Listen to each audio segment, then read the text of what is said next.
Eh bien bonjour à toutes et à tous, ici The Marvelman. Aujourd'hui on se retrouve pour ce 149e récap de Marvel News, donc je récap toutes les news Marvel qu'on a eu dans la semaine, c'est parti. On commence avec Daredevil Born Again avec pas mal de choses. Déjà on a encore eu des photos et elles viennent toutes apparemment du premier épisode. Charlie Cox a parlé un petit peu en disant que plusieurs années ont passé depuis la saison 3. Alors au niveau de la timeline de ce qu'on sait c'est 8-9 ans, donc en vrai c'est vraiment beaucoup de temps, mais bon, admettons.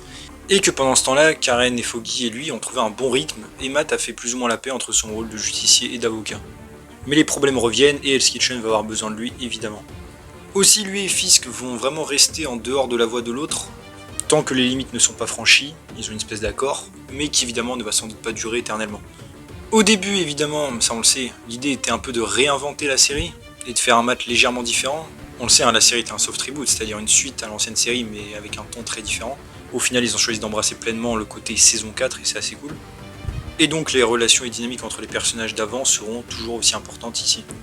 On a aussi l'acteur de Fisk qui a dit que Muse dans la série, qui est le méchant, dont on n'a toujours pas vraiment d'infos, était vraiment pas un gars cool, qu'on n'aimerait pas être en sa compagnie et qu'il a vraiment un appétit, donc vaut mieux rester loin de lui.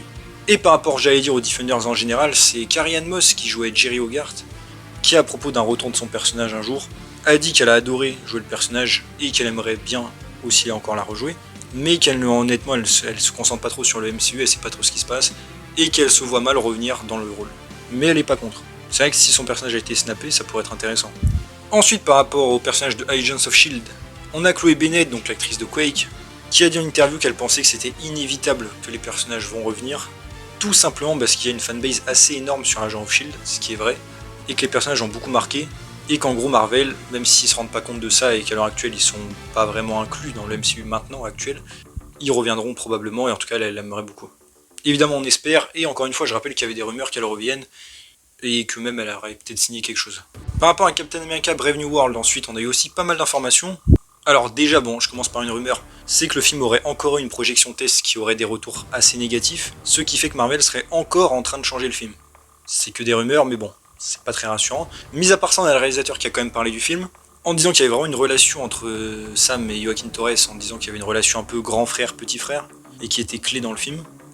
Que ce film justement commence avec une situation qui semble assez petite, légère, et qui prend de l'ampleur au fur et à mesure, et Sam fait ainsi le tour du monde avec le temps. Que la scène de bataille navale sur Tiamut était très amusante, et qu'on allait voir du coup ces deux personnages volants travailler en équipe.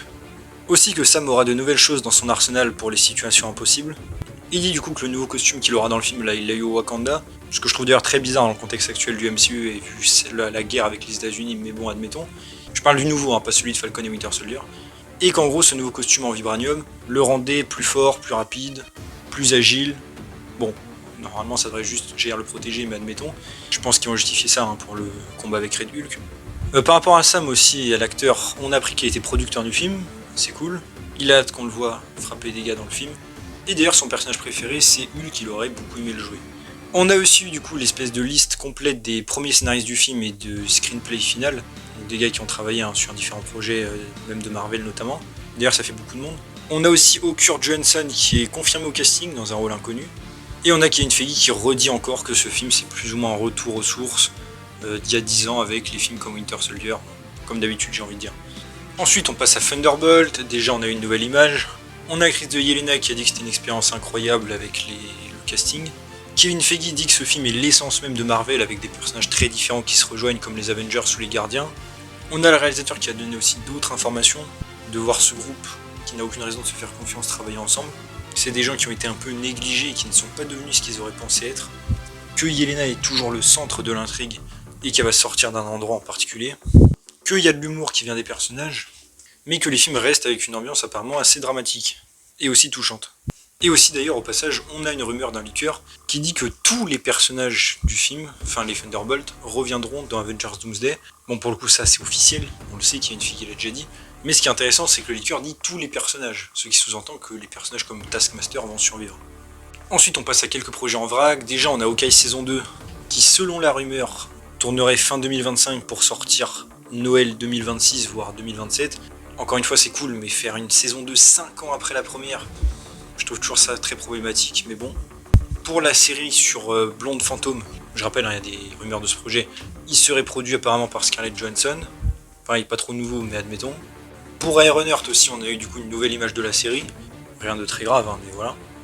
En vite fait par rapport à Wonder Man, on a eu une vieille rumeur, je précise bien qu'elle est ancienne, qui dit qu'à l'époque où Kang Dynasty était toujours prévu, ce projet devait mettre en place les West Coast Avengers, mais encore une fois c'est une très vieille rumeur.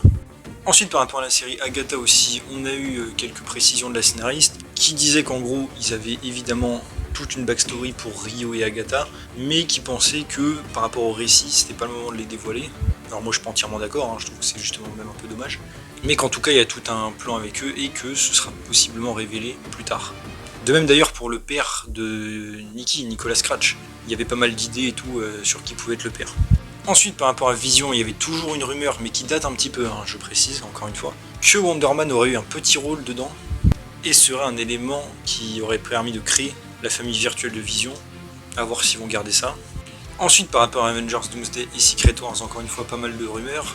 Déjà qu'apparemment à un moment donné il y avait une rumeur que le Maker puisse apparaître, une idée que j'avais déjà évoquée et que j'aurais beaucoup aimé, mais qu'en fait il aurait eu un rôle un petit peu similaire à celui de Sinister Strange, dans le sens où il aurait une apparition de 10-15 minutes et qui serait vaincu très facilement. Bon évidemment ce serait totalement dommage de gâcher un personnage pour ça.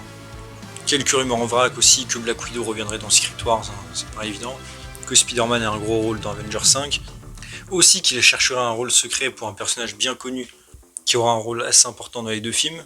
Pour le coup, comme je dis, ça me faisait penser un peu au Maker, mais admettons. Qu'il garderait peut-être sans doute des intrigues de l'ancienne version d'Avengers 5 avec l'époque de Kang, où en gros on aurait 4 à 5 équipes différentes séparées.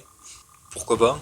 Et aussi encore une fois qu'à l'époque de Kang, Wonder Man aurait dû être présent avec apparemment les West Coast Avengers qui venaient d'être formés. Par rapport aux Young Avengers ensuite, il y a eu pas mal de rumeurs, hein, dont certaines que j'ai couvertes en short. Déjà les rumeurs que Noah Hawley de la série Fargo serait envisagé pour réaliser et écrire. Il devait d'ailleurs s'occuper apparemment des 2 films Avengers. Aussi d'autres leakers qui disaient qu'ils avaient l'intention aussi d'utiliser Charlotte Wells comme réalisatrice pour le projet, avec l'intention de le tourner en 2025 pour une sortie 2026. Avec notamment du coup Kate Bishop en tant que lead de l'équipe. Mais on a ensuite eu aussi d'autres rumeurs, en particulier de Collider, qui dit qu'au final le projet serait finalement une série et non un film. Bon apparemment ça fait que des allers-retours entre film et série. En fait d'un point de vue je pense que ce serait peut-être mieux d'avoir un film pour le spectacle. De l'autre je pense qu'il n'y a aucune chance qu'un film Young Avengers soit rentable, donc voilà. Bon de toute façon on verra. Et que le projet soit renommé du coup les Champions, qui est une autre équipe évidemment de super-héros dans les comics. D'ailleurs la seule qui en fait partie d'ailleurs c'est Miss Marvel. Et Iron Heart aussi je crois, enfin ceux du MCU qu'on a déjà.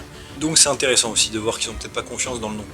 Ensuite par rapport au Spider-Man 4 de Tom Holland, on a un truc intéressant, c'est un compte Twitter japonais de Sony qui dit que Tom Holland a accepté évidemment de revenir dans le rôle, et que maintenant la question c'est est-ce que Tom Hardy lui va aussi venir dans ce film. Ça peut sous-entendre une apparition évidemment de Venom, bon, pas très chaud. Un leaker redit encore une fois qu'il y aura plusieurs méchants et qu'il y aura des trucs multiversels dans le film, et encore une fois que ça tournerait en août 2025, mais que la sortie serait décalée évidemment à fin 2026, vers Noël quoi.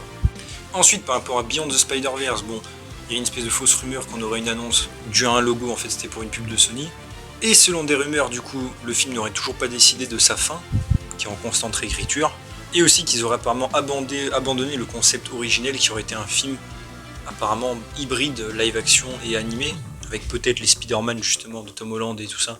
Dedans, apparemment tout ça s'est abandonné pour quelque chose de juste animé, plus autonome sur Miles et Gwen. Ce qui est aussi logique d'un point de vue de l'histoire. Et que le film sera encore décalé évidemment. Ensuite, par rapport à Venom 3, on a eu des concept art par rapport à Knull. Concept art d'ailleurs que je trouve un peu mieux que celui du film, même s'ils font très figurines, c'est très bizarre. Et le film a d'ailleurs passé les 450 millions au box-office, donc il continue de son chemin tranquille. Ensuite, par rapport au film sur Kraven, on a le réalisateur qui a parlé un petit peu par rapport à des connexions avec l'univers et même avec Spider-Man, qu'on verrait quand le film sera terminé. Il pourrait se produire des choses, mais que le but était de produire un film assez indépendant et de privilégier l'histoire et d'en faire une bonne histoire. Il demande aussi, enfin en tout cas il espère que les gens vont laisser sa chance au film Kraven, et qu'il espère que ce film pourra un peu redorer l'image et effacer les réactions négatives autour de cet univers de Sony. J'ai envie de dire pourquoi pas. Mais par contre apparemment les prédictions au box-office de son week-end d'ouverture aux États-Unis seraient seulement de 20 à 25 millions, ce qui est donc la moitié de ce qu'avait fait Morbius par exemple. Après on verra.